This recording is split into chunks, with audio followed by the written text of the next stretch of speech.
Good morning guys, it's 1:20 23 जून और सुबह 5:15 बजे हम जा रहे हैं ले बाय फ्लाइट। बैग हमारा रेडी है, वेट मैंने चेक कर लिया है, पैसे भी मैंने रख लिए हैं, इलेक्ट्रॉनिक वाला बैग भी रेडी है। ऑफ कोर्स गिम्बल और गिम्बल इसमें अभी जाएगा, तभी जिप खुली हुई है। मैं बहुत एक्साइटेड हूँ, बहुत मज़ा आने वाला है। ऑल सेट है, होटल बुक है, बहुत ज़्यादा मज़ा आना है। आई एम वेरी एक्साइटेड और बहुत बहुत उम्दा व्लॉग बनेगा यार। ले जाने की एक्साइटमेंट इस कदर थी कि ना तो मुझे पूरी रात नींद आई, और फ्लाइट के सामने के नज़ारे जब ऐसे हो तो नींद वैसे भी नहीं आती है। 1 घंटे की छोटी सी फ़्लाइट थी जो बादलों के बीच में से जा रही थी, एक पल के लिए भी मेरी आँख नहीं झपकी। लद्दाख के एयरपोर्ट में पहुंचते ही हम सबको लाइन में खड़ा कर दिया और रैपिड टेस्ट के लिए भेजा गया। दिल्ली से आर्टिफिशियल करवा के चले थे, फिर भी यहाँ एयरपोर्ट पे हमारा रैपिड टेस्ट हुआ है। तो rapid test is done, please waiting for us. चलो, जय हिंद। कोरोना टाइम्स में रूल्स एंड रेगुलेशन इतने स्ट्रिक्ट है कि जब तक सारे ही पैसेंजर्स का टेस्ट नेगेटिव नहीं आ गया तब तक एयरपोर्ट अथॉरिटी ने हमें छोड़ा नहीं। और उसके बाद हमने कैब बुक करी जिसने हमें हमारे होटल गोस्ट ऑफ स्ले में छोड़ा। ये व्यू है होटल का। अब लद्दाख अपने पूरे शानो शौकत में है। यह हमारे होटल का सिटिंग एरिया है, यहाँ थोड़ा एंटरटेनमेंट का भी बंदोबस्त हो रखा है। ये हमारा क्यूट सा रूम है। इसके वेबसाइट पे जब देखा था तो ये त्रिकोण जो सराहन है, यही इन्होंने ही मेरा दिल जीता था। मैंने कहा यही रूम कराना है, और पदों ने। होटल तो था ही जेन्युइन, लेकिन सबसे बड़ी बात यह है कि जो होटल के ओनर थे अभिमन्यु जी, इन्होंने अपने हाथ से कोरे कागज़ में हमारे सारे ही आने वाले दिन का प्लान हमें लिख कर दिया, जिसके लिए मैं बड़ा ही ग्रेटफुल हूँ। तो जिनको नहीं पता उनको मैं बता दूं कि कभी भी जब कोई बंदा ले आता है तो उसको एडवाइस किया जाता है कि आप पहले दिन अपने आप को ज़्यादा एक्सर्ट मत करो। हमने भी ऐसा ही किया। हमने बस मामूली सी लोकल मार्केट घूमी, अपने लिए सिम अरेंज करी, क्योंकि दूसरी स्टेट्स की प्रीपेड सिम यहाँ नहीं चलती। क्योंकि अराइवल डे में हमने कुछ खास नहीं करा, सिर्फ और सिर्फ बाइक अरेंज करी और अपनी बॉडी को लेह लद्दाख के वेदर से अडेप्ट होने का पूरा मौका दिया। इसीलिए हमने अराइवल डे को डेज़ की इटिनरी में इंक्लूड नहीं करा। और पहले दिन हमने क्या क्या कवर करना है ये आपके सामने है। हॉल ऑफ फेम हमारे पहले दिन की पहली डेस्टिनेशन थी, और लेह लद्दाख में बाइक चलाने का ये हमारा पहला एक्सपीरियंस था। सड़कें इतनी स्मूथ थी, इतना मज़ा आया बाइक चलाने में कि अब कैसे बताऊँ आपको, खुद ही जाके चलाना पड़ेगा बाइक वहाँ पर। Day 1 first stop hall of fame. ये इंडियन आर्मी का कुछ कंटेनमेंट एरिया है जो पब्लिक के लिए ओपन है। आप देख सकते हैं टैंक्स लगे हुए हैं हमारे हिंदुस्तान की आर्मी की शान बढ़ाते हुए। और अंदर का व्यू, बाहर का व्यू तो आप देख ही रहे हैं पहाड़ों का, अंदर का व्यू क्या है एग्जीबिशन में वो हम आपको जाके बताएंगे। तो अंदर से जिन जिन सैनिकों ने देश की लिए सर्विस दी है उनकी फ़ोटोज़, उनको सम्मानित किया हुआ है, गैलरी है। आप देख सकते हैं फ़ोटोज़ लगी हुई हैं। ये कारगिल वॉर की फ़ोटो है, बहुत फेमस फ़ोटो है ये एरिया काफ़ी स्ट्रेटेजिक है। मतलब हर एरिया में आपको वीडियो, कुछ में वीडियो अलाउड है कि कुछ में फ़ोटो अलाउड है, हर जगह अलाउड नहीं है, क्योंकि इन्फॉर्मेशन जो है काफ़ी सीक्रेटिव भी दी गई है इधर। लाइक इस एरिया में वीडियो अलाउड नहीं है, इसके बाद वाले एरिया में। तो अंदर काफ़ी रिस्ट्रिक्शंस थी, कई जगह पे फ़ोटो अलाउड नहीं थी, कहीं पे वीडियोग्राफी अलाउड नहीं थी। और तो काफ़ी सारी चीज़ें मैं आपको दिखा नहीं सकता वीडियो में, बट जो ओपन एरिया है इस गैलरी का वो ज़रूर, जो सबसे ज़्यादा वादियों के बीच है, वो ज़रूर आपको मैं दिखा रहा हूँ। एंजॉय द नज़ारे।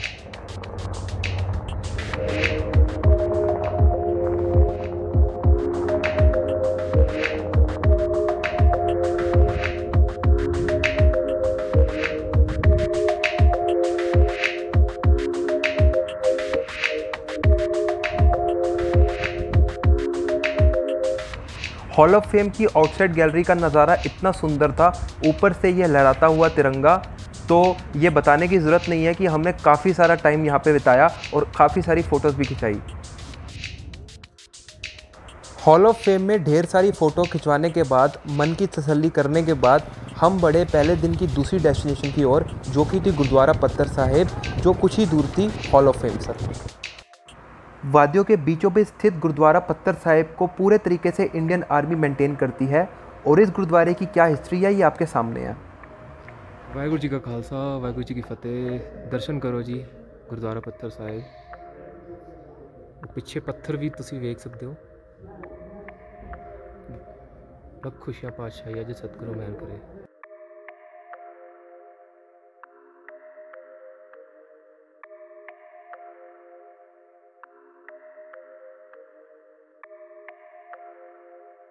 गुरुद्वारा साहिब के दर्शन करने के बाद हमने प्रसाद को लूट लूट के खाया, क्योंकि अभी हमने पहाड़ी पर ट्रैकिंग करनी थी और हमें एनर्जी की सख्त पर सख्त ज़रूरत थी। तो गुरुद्वारे का दर्शन तो काफ़ी इमोशनल था। अब हम चल रहे हैं पत्थर साहिब के दर्शन करने के लिए, जिसकी चढ़ाई तो आप अंदाज़ा लगा ही सकते हो। बट अपनी यूट्यूब फैमिली के लिए मैं जान भी दे दो यार। भाई साहब कहना ही आसान है, सीढ़ियाँ देख रहे हो। हमने गुरुद्वारे से डबल टर्न प्रसाद लिया है, इसीलिए कि चढ़ाई चढ़ सके और दर्शन पूरे कर सके और आपको भी दर्शन दिखा सकें। सांसें भाई फूलने लग गई है, लेकिन हौसले नहीं छूटे और ना ही टूटेंगे। आज वॉइस ओवर में मैं जितनी मर्जी बातें कर लूँ, लेकिन ऑनेस्टली बोलूँ तो ऊपर चढ़ना कोई आसान काम नहीं था। लेकिन ऊपर से आ रही जयकारों की आवाज़ों ने इतनी हिम्मत दे दी कि हमने पीछे मुड़ के नहीं देखा और ऊपर का माहौल कुछ ऐसा था। खालसा कोई जीत सत श्री अकाल।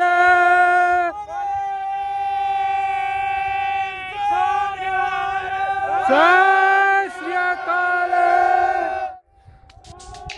तो जी ये है वो पॉइंट जहाँ से पत्थर फेंका था नीचे, और जहाँ पर गुरुद्वारा था वहाँ जाके पत्थर स्थापित है, जहाँ अपने आपको मैंने वीडियो में दिखाया था। दर्शन करो जी। यहाँ से ऊपर से तो लेह की वादियाँ भी नेक्स्ट लेवल दिख रही है। ऊपर चढ़ने के हिसाब से नीचे उतरना तो कुछ भी नहीं था, तो हम जल्दी जल्दी नीचे उतर गए, क्योंकि अब हमने जाना था अगली डेस्टिनेशन, जो कि थी मैग्नेटिक हिल। तो गाइस मैग्नेटिक हिल का जो यहाँ का फिनोमिना ये है कि 4 व्हीलर्स को वो अपनी तरफ रोड खींचती है। अगर आप गाड़ी स्टॉप भी करोगे तो भी रोड अपनी तरफ खींचेगी। बट ये फिनोमिना जो है बाइक वालों को नहीं दिखता। तो किसी ने स्पेसिफिकली मैग्नेटिक हिल का वो देखना, एंजॉय करना हो फिनोमिना, वो 4 व्हीलर पे आए, 2 व्हीलर पे नहीं पता चलेगा। ये यहाँ के लोकल्स बोल रहे हैं। तो हमारे लिए तो मैग्नेटिक हिल जो 3rd डेस्टिनेशन है वो किसी काम की नहीं है। भाई साहब मैग्नेटिक हिल का तो समझ नहीं आया मेरे को। आपको मैंने बताया 2 व्हीलर के लिए तो नहीं, बट यहाँ पे ऑफ रोडिंग का काफ़ी अच्छा स्कोप है। जिनको करनी होती है, जिनको शौक है, लोग बाइक्स और गाड़ियाँ ले लेके ऊपर से अपहिल जाके नीचे ऑफ रोडिंग करते हुए आ रहे हैं, काफ़ी इंजॉय कर रहे हैं। तो मैग्नेटिक हिल का प्लस पॉइंट ये है कि आप यहाँ पे ऑफ रोडिंग कर सकते हो। हम भी जा रहे हैं कि ऑफ रोडिंग करने। फिर ऑफ रोडिंग करने के बाद और अपहिल पे फ़ोटो खिंचवाने के बाद हम बढ़े अपनी अगली डेस्टिनेशन संगम की ओर।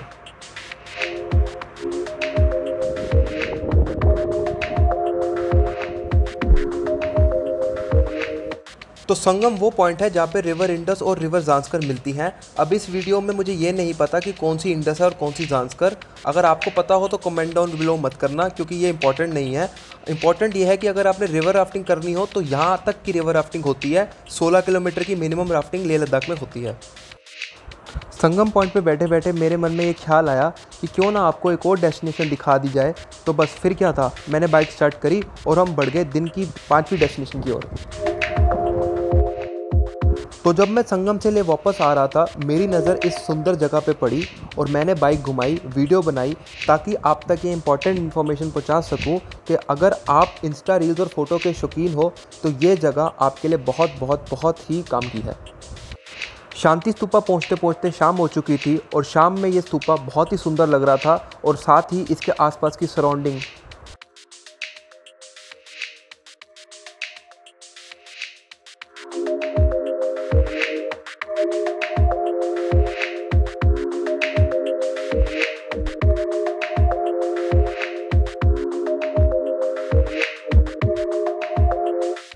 एक ही दिन में 5 डेस्टिनेशन कवर करने के बाद हम इतना थक गए थे कि शांति स्तूपा के दर्शन के बाद अब हमारा एक ही काम रह गया था, जो कि था पेट पूजा।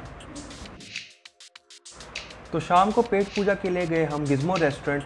वहाँ हमने खाया फेमस याक चीज़ पिज़्ज़ा, और फिर स्वीट डिश के लिए हम गए ब्राज़ीलियन कैफ़े, जहाँ पे हमने खाया लेमन चीज़ पेस्ट्री। तो डे 2 में हमें कवर करनी थी हेमिस मोनेस्ट्री, जो सबसे हाई ऑल्टीट्यूड में लोकेटेड है। तो लेह ट्रिप का डे 2 हमारी पहली डेस्टिनेशन आज की है Hemis monastery. But on the way to Manali highway हमें ये इतना सुंदर लैंडस्केप मिला, और बिसाइड्स इसके है शे पैलेस, जो भी हमारी लिस्ट में हम मे भी वापसी में कवर करेंगे। पर वापस आते आते हम इतना थक गए थे कि हम ये शे पैलेस कवर नहीं कर पाए। इस बात के लिए मैं आपसे क्षमा चाहता हूँ।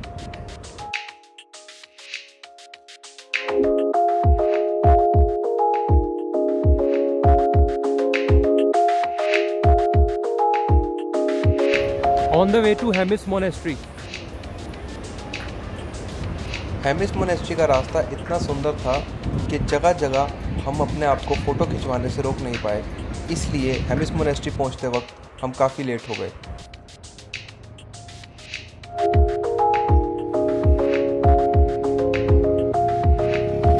सड़कों के बीच चल रहे मंक्स इस बात का अंदेशा थे कि हेमिस मोनेस्ट्री अब काफ़ी करीब थी और कुछ ही देर बाद हेमिस मोनेस्ट्री की मेन बिल्डिंग हमारी आंखों के सामने थी।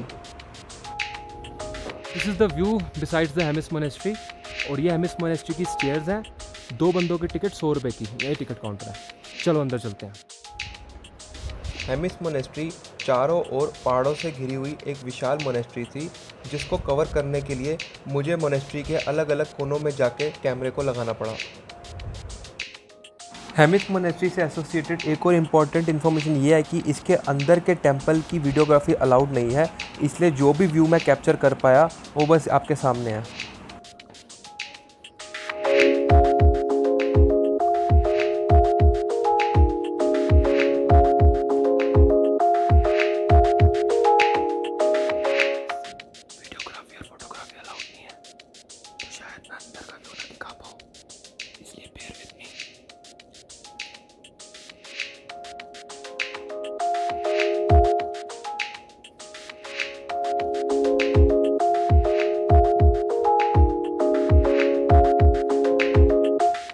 तो जी अंदर मोनेस्ट्री के दर्शन हमने कर लिए हैं।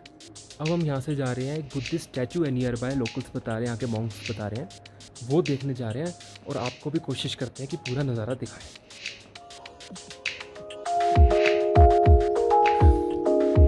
तो जी हम बुद्धा की स्टैचू देखने निकल पड़े हैं। सांस फूल रही है यहाँ पे, लेकिन सांस ज़्यादा इम्पॉर्टेंट है या views? Of course views. So guys we are almost there. सांस अच्छे तरीके से फूल गई है, पर व्यूज़ भी तो देखो यार, कुछ पाने के लिए कुछ खोना भी तो पड़ता है। और क्या कहते हैं उसका, बुद्धा जी का स्टैचू भी बिल्कुल पास है। आई शो यू, उनकी बैक, स्टैचू की बैक दिख रही है। बस अब कुछ ही क्षणों में हम आपको फ्रंट व्यू भी दिखाएंगे। दिस इज़ इट, यही है वो बुद्धा जी की स्टैचू जिसने हमें इतना ट्रैकिंग करवाया।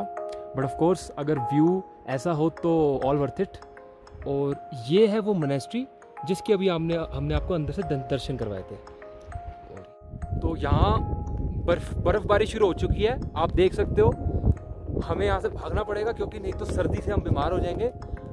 आपके लिए ये दर्शन काफ़ी है, हमें यहाँ से जाने दो, नहीं तो यहाँ पे तो फुल ऑन बर्फबारी हो रही है। अब हम यहाँ से नीचे जाएंगे वापस मोनेस्ट्री की ओर। यहाँ पे अचानक बर्फबारी हो गई है बहुत ज़ोरों शोरों से, हमें यहाँ से निकलना पड़ेगा। हेमिस मोनेस्ट्री से निकलते निकलते हमें 3 बज गए, लेकिन वापसी का रास्ता इतना ज़्यादा सुंदर था कि जितनी फ़ोटोज़, वीडियोज़ और फेसबुक लाइव यहाँ बनी उतनी कहीं नहीं बनी through out the Leh Ladakh trip. Obviously जब हम लेह पहुँचे तो हमें शाम हो चुकी थी और शाम को हमने ना आप देखा ना ताप, सीधा ढूंढा नॉर्थ इंडियन रेस्टोरेंट, जहाँ पे हमने खाया मशरूम बटर मसाला। क्योंकि डे 3 यानी कि कल हमने स्टार्ट करना था नुब्रा पैंगोंग सर्किट और हमें चाहिए थी फुल ऑन एनर्जी। एक बात और, नुब्रा और पैंगोंग जाने के लिए परमिट लगता है, जो हमें हमारे होटल के मालिक अभिमन्यु जी ने हमारे पीछे से अरेंज करवा दिए थे।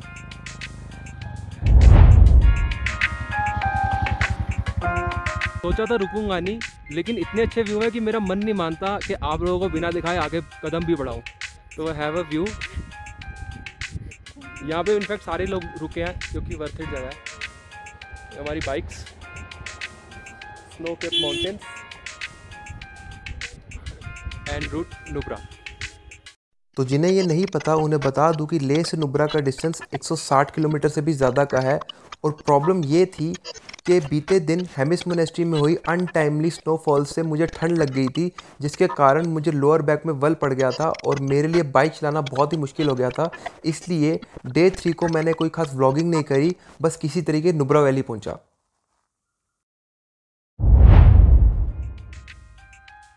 Good morning guys, this is day 4। कल डे 3 को हमने इतनी ज़्यादा बाइक राइड कर ली नुब्रा पहुंचते हुए कि मैं ज़्यादा व्लॉगिंग ही नहीं कर पाया।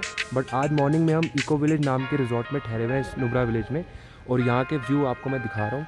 यहाँ छोटा सा एक ब्रिज है जिसके नीचे ऐसे पानी फ्लो होता है झरने का, और ये छोटे छोटे कैंप्स हैं सामने आप देख सकते हैं, और सामने लद्दाख के अब के फेमस नंगे पहाड़ और ये खुला आसमान। आज हम नुब्रा एक्सप्लोर करेंगे और thereafter we will explore Turtuk. तो guys, instead of exploring Nubra first we headed towards Turtuk and Tyakshi, क्योंकि नुब्रा में मेन था एटीवी राइड और कैमल राइड, जिसका असली मज़ा शाम को होता है। तो जब आप नुब्रा से तुर्तुक त्याक्शी जाओगे तो इस लक्कड़ के ब्रिज में लाजमी वीडियो बनाते जाना। तो जैसे ही हम नुब्रा से तुर्तुक पहुंचे, हमारा सामना वसूली गैंग नामक एक खतरनाक गिरोह से हुआ, जिसने हर नुक्कड़ चौराहे पर अपनी भोली सूरत दिखा के हमें खूब लूटा।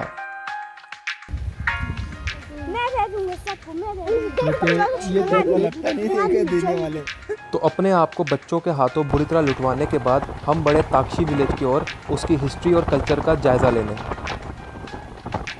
ताक्शी विलेज की एंट्रेंस में ही हमें ये 3 क्यूट बच्चे मिले, जिन्होंने हमें ताक्शी विलेज का कल्चर एक्सप्लोर करवाया। भाइयों, जन्नत में आ गए हम, जन्नत में। दिस इज जन्नत, प्योर जन्नत।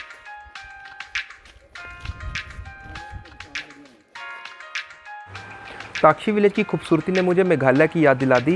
ये विलेज ना सिर्फ बहुत सुंदर था बल्कि बहुत ही साफ़ सुथरा भी था। विलेज के साथ साथ एक झरना बहता था जहाँ पे परिंदे, मुर्गियाँ आदि खुले में घूमते थे। इस विलेज में बहुत सारी छोटी छोटी मस्जिदें भी थी। जब 1997 में वार हुआ था इंडिया और पाकिस्तान का, तब ये बॉर्डर तो नहीं था यहाँ पे। ऐसा हुआ कि क्या बोलते हैं, यहाँ के लोग वहाँ जाते थे, वहाँ के लोग इधर आते थे, और फिर एक दिन अचानक वो जंग हो गई। उसके बाद पूरा वहाँ पे एक रात में ना बॉर्डर वो किया। फिर कुछ लोग उधर रह गए, कुछ इधर। अभी भी किसी के पापा उधर है, उनके बच्चे इधर है। हाँ भैया। ताक्शी विलेज के एंड पॉइंट में हमने एक कैफ़े में उनकी लोकल डिशेस ट्राई करी और यहाँ का फेमस बल्तिस्तानी कावा भी पिया। ताक्शी कावा इन ताक्शी विलेज एलमंड पा के बनाया जाता है नाले। कावा is like same Kashmiri kahwa types, but the locals here are saying this is Baltistani kahwa. Baltistani कावा। तो बल्तिस्तानी कावा एंजॉय करने के बाद हम वो स्कूल देखने गए जिसको पाकिस्तानियों ने बनाया था, पर अब वो ताक्शी विलेज में है। तो ये वो स्कूल है जो पहले पाकिस्तान के अंडर था, बट देन 1971 की वॉर के बाद ये इंडियन टेरिटरी में आ गया, और ये स्कूल चलता रहा था काफ़ी टाइम तक, बट अब ये खाली है।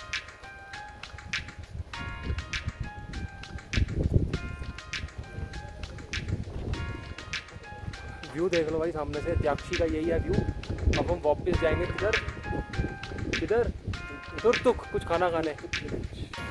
तुर्तुक विलेज में मेरी एंट्री इस हिलते डुलते ब्रिज से हुई, और यकीन मानिए तुर्तुक विलेज भी बहुत ज़्यादा सुंदर था। और आगे वीडियो में आपको दिखाएंगे एक फ्रीजिंग पॉइंट जो तुर्तुक विलेज की स्पेशलिटी है। हाँ, ये है वो पॉइंट। नेचर का खुद का अपना एसी चल रहा है यहाँ पे।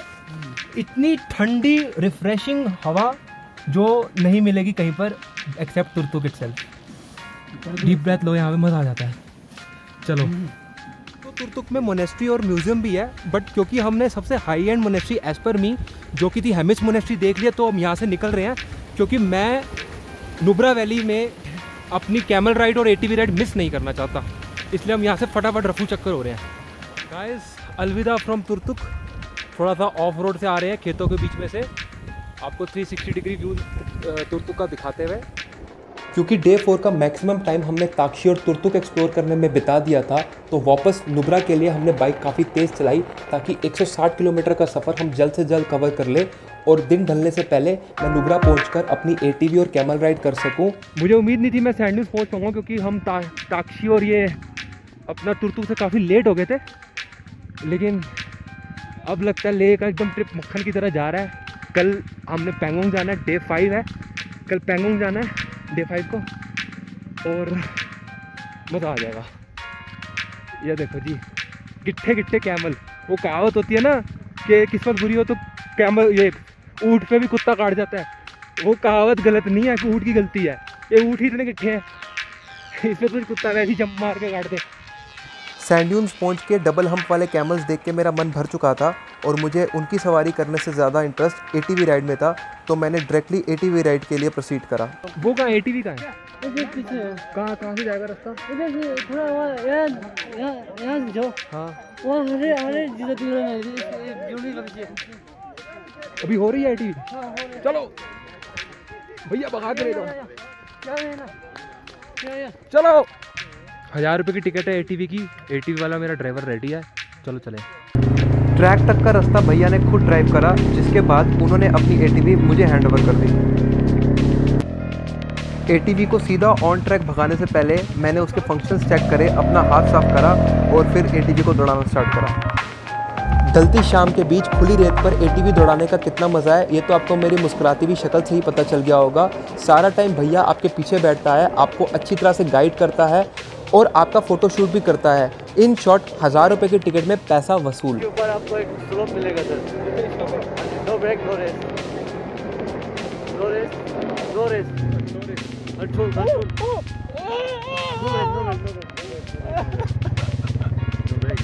ये क्या था यार? तो एटीवी राइड करने के बाद मैं इतना एक्साइटेड और खुश हो गया था कि जो भी मुझे फेलो ट्रैवलर मिल रहा था उससे मैं एक ही सवाल कर रहा था, एटीवी की क्या, और अगर वो नहीं बोलता था तो उसको अपनी फ़ोटोज़ और वीडियोस दिखाता था।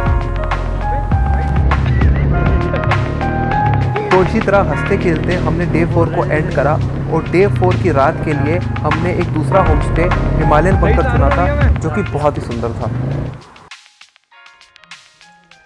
ये ऐसा है कुछ यार मैंने 3 बार इधर से घूम गया, मैं पता नहीं कहां मेरे को तो आई वुड सजेस्ट कि अगर आप आओ तो ये जगह बहुत अच्छी है, हिमालयन बंकर अपना नुब्रा में बहुत सही है। और काफ़ी उसके पास भी है एटीवी राइड्स और कैमल राइड के लिए। हाँ जी भैया बताओ क्या कह रहे थे, अब बताओ। मैं तो कह रहा था सर प्लीज सजेस्ट कीजिए। अब सजेस्ट ही कर रहा हूँ, क्या नाम है आपका? यही तो बोल रहा हूँ, सैनदिन कह रहे सजेस्ट करो। पेड नहीं है ये, पेड नहीं है ये बिल्कुल ईमानदारी वाली बात है। सैनदिन आपकी शक्ल नहीं दिख रही, काले आ रहे हो, कैसे दिखेंगे? नहीं गोरे हो यार, ऐसी कैसी बात है, थोड़ा रोशनी में आओ सैनदिन साहब। हाँ ये बात भाई, अच्छा है हिमालयन बंकर, ये तो पीछे से आ गए, बहुत बढ़िया, बहुत सुंदर है। ठीक है जी, कल हम जा रहे हैं पैंगोंग लेक, मैंने बता दिया है। ठीक है, गुड नाइट बोल दो सबको। Good night. हाँ गुड नाइट बोल दो, फिर कल मिलेंगे बोल दो। ठीक है सर, गुड नाइट, कल मिलेंगे सर। कल मिलेंगे पैंगोंग लेक में। पैंगोंग लेक। हाँ पैंगोंग लेक। ठीक है।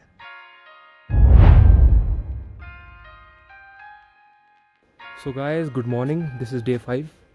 आज हम जाएंगे पैंगोंग, और पैंगोंग नुब्रा से 150 किलोमीटर दूर है, इसलिए बहुत ज़्यादा व्लॉगिंग नहीं होगी रास्ते में।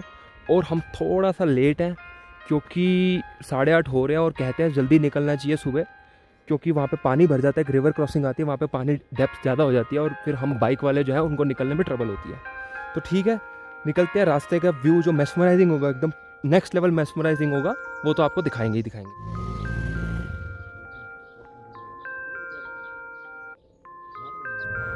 तो रास्ते में ना जाने कितने failed attempt on Insta reels हमने करे, लेकिन इसी तरह मस्ती करते हुए हम पैंगोंग लेक की तरफ बढ़े।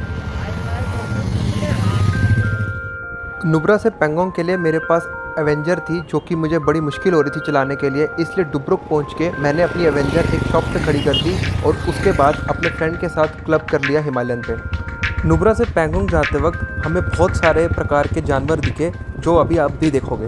तो जब आप पैंगोंग जाओगे तो ऐसा व्यू आपको मिलेगा, शानदार घोड़े दिखेंगे आपको, एकदम स्पाइकी हेयर स्टाइल वाले, जो मन मोह लेंगे आपका।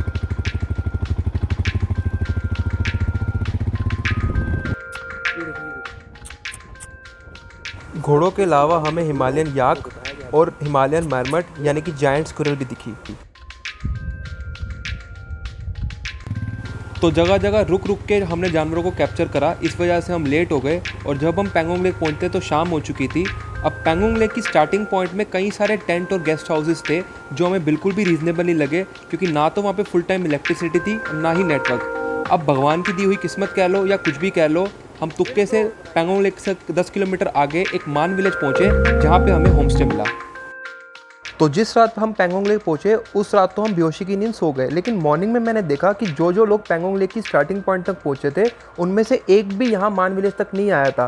फिर मैंने अपनी होमस्टे की ओनर से बात करी और उन्होंने बताया कि लोगों को पता ही नहीं होता कि मान विलेज में इतने सारे होमस्टे हैं। तो लोगों को पता नहीं होता कि अगर आप पैंगोंग लेक से स्टार्टिंग पॉइंट से थोड़ी आगे जाओ, आई थिंक 5-10 किलोमीटर तक थोड़ी आगे जाओ तो मान विलेज आएगा और वहाँ पे अच्छे खासे होम स्टे हैं कंफर्टेबल और चीप रेट्स में, जहाँ पे फैसिलिटीज़ भी है। अभी हम अंदर जा रहे हैं होम स्टे में। ये मैडम जो ओनर है, इनके क्यूट क्यूट बच्चे हैं, ये हमेशा मेरे को देख के स्माइल पास करती है, ठीक है। और ये आपको मैं अपना होम स्टे दिखा देता हूँ। काफ़ी जेन्युइन लोग हैं, डिसेंट, कोई ऐसी प्रॉब्लम नहीं है। देखो इतना साफ़ सुथरा है, सामने से पैंगोंग लेक का ऐसा व्यू कभी देखा है? देखो, तो यही है गाइस, आपको बस इन्फॉर्मेशन देनी थी कि मान village ahead of Pangong lake ज़रूर आइए, आपको बेस्ट से बेस्ट होम स्टे मिलेंगे। तो गाइस आज डे 6 की हाईलाइट यही है कि हम बच्चे लोगों के साथ थुप्पा एंजॉय कर रहे हैं। इसके बाद जो है ये एडॉल जो है ये हमें पैंगोंग लेक की सीनिक ब्यूटी दिखाने लेके जाएगी। और ये कह रही है मेरे को पहले भूख लगे, पहले मेरे को खाना खिलाओ फिर मैं दिखाऊंगी। तो ब्रेकफास्ट करने के बाद हम सारे बच्चों के साथ पैंगोंग लेक के नज़ारे लूटने गए। ऐसा लग रहा था जैसे कोई पिकनिक पे जा रहे हो। पैंगोंग लेक के किनारे हमने बच्चों के साथ खूब मज़े करे और बड़ी सारी फ़ोटोज़ भी खिंचवाई, जिसके बाद उनके टीचर ने उन्हें स्कूल पढ़ने के लिए बुला लिया। टाइम आ गया है गुड बाय करने का लद्दाख की ट्रिप को फ्रॉम पैंगोंग लेक। बाय कर दो सारे। चलो जी, बच्चों ने भी कह दिया बाय। फिर मिलेंगे कई और जगह पे जब हम जाएंगे। इस बारी के लिए ले था, अगली बारी के लिए कोई नई जगह ढूंढेंगे, कोई बढ़िया जगह ढूंढेंगे, आपसे शेयर करते जाएंगे। चलो जी।